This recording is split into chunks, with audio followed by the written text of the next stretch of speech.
就在国际社会共同践行多边主义，推动加强全球海洋治理之时，个别国家却无视国际大势，逆潮流而动，大搞单边霸权，顽固地站在海洋国际合作的对立面，站在公平正义的对立面。这个国家就是美国。一，美国是滥用公约规则的投机者。美国至今不加入公约，拒绝执行公约条款，未参与公约三大机构工作，却总是言必称公约，不停地对他国履约情况指手画脚，并且依据公约主张专属经济区和200海里外大陆架。一言以蔽之，美国只想占便宜，不想做贡献，只想享受公约带来的制度红利，却不愿承担公约带来的责任义务。二，美国是国际海洋秩序的破坏者。根据公约，国际海底及其资源是人类共同继承财产，但美国却无视国际社会在国际海底管理局框架下的集体努力，悍然决定进行单边开发。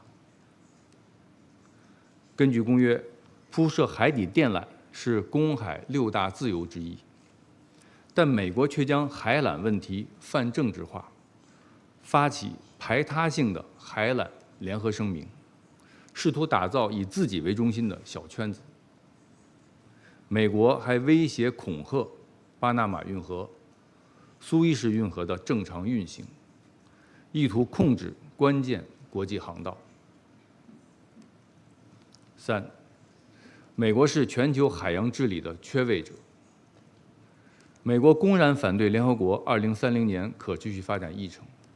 反对关于保护和可持续利用海洋的可持续发展目标14。美国消极对待联合国海洋大会政治宣言磋商，压根儿没有派官方代表团参加尼斯海洋大会。美国签署了海洋生物多样性协定，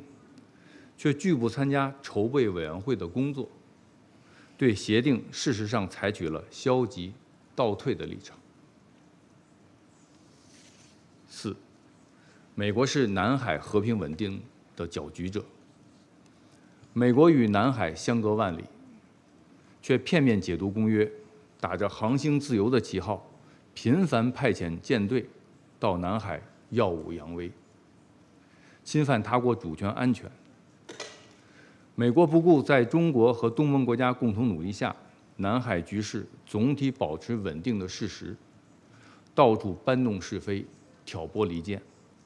严重损害地区国家之间的互信，干扰地区国家将南海建设为和平之海、友谊之海、合作之海的努力。凡此种种，美国对公约的实用主义态度，在海洋事务上的唯我独尊表现，世人看得清清楚楚。我们敦促美方对此认真反思，切实改正，为加强全球海洋治理发挥建设性作用。